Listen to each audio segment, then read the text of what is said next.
Hello friends, welcome to my channel. आज तमारी साथे हूँ खूब टेस्टी एवी रसमलाई रेसिपी शेर करूँ छूँ। आ रसमलाई बनावी खूब इजी है, सहेली है ने घरे तमे फटाफट बनावी शकाय छे। तो आज आ रसमलाई माटे हूँ तमारी साथे आ रसमलाईनो मिल्क आपणे केवी रीते बनावीए ई शेर करीश। नेक्स्ट टाइम तमने जो जोवी हशे रसमलाईनी आ जे स्पंज केवी रीते बनावाय एनी रेसिपी जो जोती हशे तो कमेंट करजो, तो हूँ तमारी साथे ए रेसिपी पण शेर करी दईश। तो तमे जोई शको छो एकदम सरस कलर आव्यो छे आपणी रसमलाईमां। आपणे आमां कोई फूड कलर एड नथी कर्यो। तो चालो रेसिपीने शरू करीए। आ रेसिपीने फूल वॉच करजो। અહીં મેં 1 લીટર दूध लीधुं छे। फूल फेट होय के પછી તમારી પાસે જે પણ રેગ્યુલર મિલ્ક હોય તમે લઈ શકો છો। મિલ્કને આપણે બોઇલ કરવાનું છે। ગેસને આપણે થોડો લો રાખશું, બહુ ફાસ્ટ નહીં રાખીએ, જેથી આપણું દૂધ છે બેસી ન જાય, બળી ન જાય, તળિયામાં ચોટી ન જાય। એટલા માટે આ બોઇલ થાય ત્યાં સુધી આપણે એને કન્ટિન્યુઅસલી હલાવવાનું છે। તો દૂધને આપણે બોઇલ કરીને થોડું આને રિડ્યુસ કરવાનું છે, ઘાટું કરવાનું છે દૂધને। આપણે 1 લીટર લીધું છે, એનાથી તમે 700 ml જેટલું પણ કરી શકો છો, અથવા એનાથી અડધું 500 ml તક સુધી ઘાટું કરી શકો છો। ડિપેન્ડ છે તમને એનો રસો કેટલો જોઈએ છે, થીક જોઈએ છે કે બહુ પતલો જોઈએ છે, કઈ રીતે જોઈએ છે તમારા ઉપર છે। અહીં મેં કેસર લીધું છે। કેસરને પહેલા એક ટીશ્યુ પેપરમાં લઈ આપણે લોઢીમાં મેં શેકી લીધું છે। એનાથી આનો કલર એકદમ સરસ આવશે અને એની ટેસ્ટ અને સુગંધ પણ સારી આવશે। તો તમારે અલગથી પછી કેસરને દૂધમાં પલાળવું નહીં પડે। તો તમે જોઈ શકશો હમણાં જ કલર એટલો સરસ આવી જશે આનો। કેસરને હંમેશા તમારે પહેલા લોઢીમાં ટીશ્યુ પેપરમાં લઈ અને એને રોસ્ટ કરી લેવાનું, એટલે એનો કલર સરસથી રિલીઝ થઈ જાય છે। તમારે ફૂડ કલર યુઝ કરવો, યલો કલર, તો તમે એ પણ લઈ શકો છો, પણ હું ફૂડ કલર યુઝ નહીં કરું। હું આ કેસરનો જ ફ્લેવર રાખીશ પૂરો। હવે એમાં હું એડ કરીશ પિસ્તા લીધા છે ચોપ કરેલા। ડ્રાયફ્રૂટ્સમાં તમે તમારી ચોઈસના લઈ શકો છો, અને મેં બદામ લીધી છે। આમાં તમારે કાજુ એડ કરવા હોય તો કાજુ પણ લઈ શકાય છે, પણ મેં કાજુ આજે નથી એડ કર્યા આમાં। હજી આપણે આને હલાવતું જ રહેવાનું છે। અને હવે આપણે આમાં એડ કરશું એલચી પાવડર છે। સ્વાદ પ્રમાણે તમે લઈ શકો છો એલચી પાવડરને। 1/4 કપ જેટલી મેં શુગર લીધી છે। સ્વીટ તમે તમારા અનુસાર લઈ શકો છો।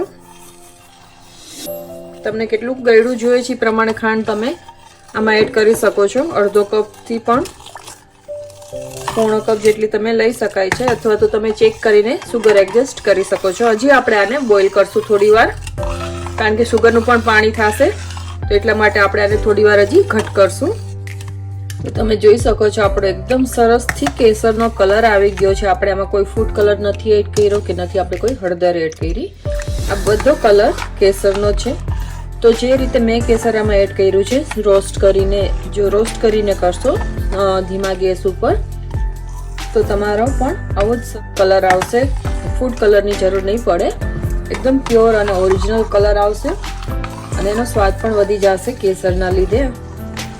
તો આપણે આને હજી થોડી વાર ઘટ કરશું। બહુ ઘટ પણ નથી કરવાની, પતલું પણ નથી રાખવાનું, એ રીતનું તમને બતાવીશ જ્યારે આની થોડીક થિકનેસ આવી જશે એટલે।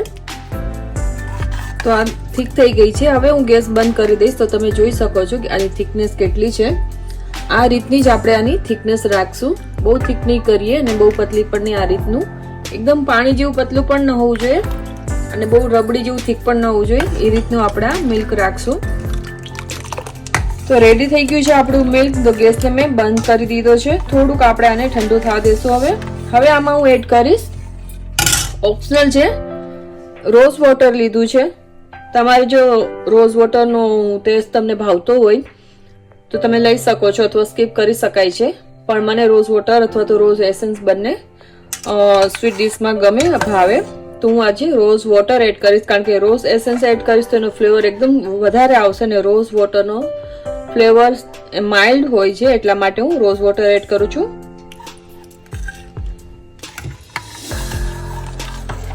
એકદમ સરસ આની સુગંધ આવી જાય આપણા મિલ્કમાં રોઝ વોટરના લીધે, અને ટેસ્ટી પણ લાગે અને સ્વાદમાં પણ સારું લાગે।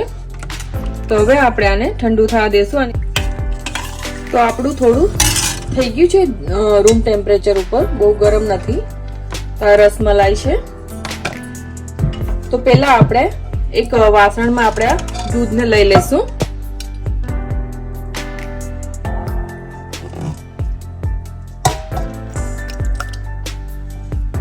તમે આમાં રસમલાઈ એડ કરીને 3 થી 4 કલાક માટે રૂમ ટેમ્પરેચર ઉપર જ રાખજો, ફ્રીજમાં ન રાખતા. જો ફ્રીજમાં રાખશો તો તમારી રસમલાઈ કડક થઈ જશે. તો જ્યારે પણ તમારે જમવામાં લેવાની હોય લંચ ડિનરમાં તો તમારે ફ્રીજમાંથી બહાર કાઢી લેવાની અને પછી જ તમારે એને સર્વ કરવાની. અડધી પોણી કલાક પહેલા કાઢી લેવાની, જેથી ઠંડી પણ રહેશે અને સરસથી એવી સોફ્ટ પણ થઈ જશે. તો આ જે રસમલાઈ છે એનો જે આપણે ચાસણીનો ભાગ છે એને સ્ક્વીઝ કરીને કાઢી લેવાનો. આ રીતે એકદમ સરસથી સ્ક્વીઝ કરવાની, એટલે જે આપણું મિલ્ક બનાવ્યું છે રસમલાઈ માટેનું અંદર સરસથી એવું એબ્ઝોર્બ કરી લે. આ રીતે આપણે રસમલાઈ રાખી દેશું. અને આ ચાસણીને તમે ફ્રીજમાં રાખી શકો છો લાંબા સમય સુધી. તમે પાછી રસમલાઈ બનાવી હોય કે રસગુલ્લા બનાવવા હોય તો તમે યુઝ કરી શકો છો. આ રીતે હું બધી રસમલાઈમાંથી ચાસણીનું પાણી જે છે એ કાઢી લઈશ.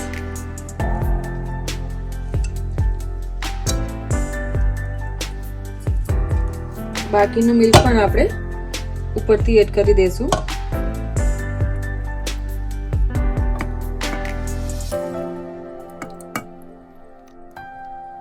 તો આમાં આપણે ઉપરથી ઓપ્શનલ છે ગાર્નિશ કરવા માટે મેં બદામ લીધી છે. ઓલરેડી આપણે એડ કરેલું જ છે. જો તમારે કરવું હોય તો કરી શકો છો અથવા સ્કીપ કરી શકો છો.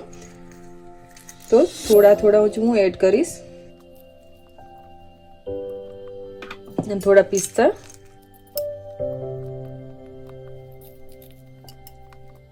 કેસર,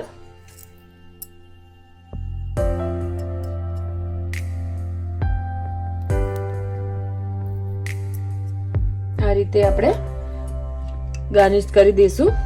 ઉપરથી થોડો એલચી પાવડર, જો તમને ભાવતો હોય તો, લાઈક કરતા હો તો આ રીતે. અને ઓપ્શનલ છે જો તમારી પાસે ડ્રાય રોઝ પેટલ્સ અવેલેબલ હોય તો.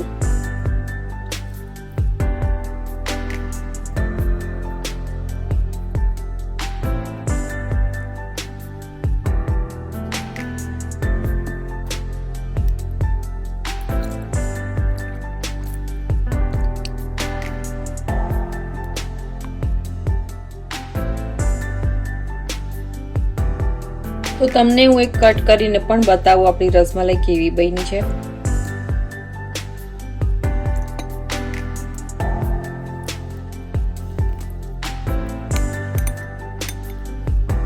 એકદમ સરસ સોફ્ટ સ્પંજી છે ને તમે જોઈ શકો છો અંદર સુધી એને કલર લઈ લીધો છે દૂધનો, કેસરનો. તો તમે પણ આ રેસીપી જરૂરથી ટ્રાય કરજો.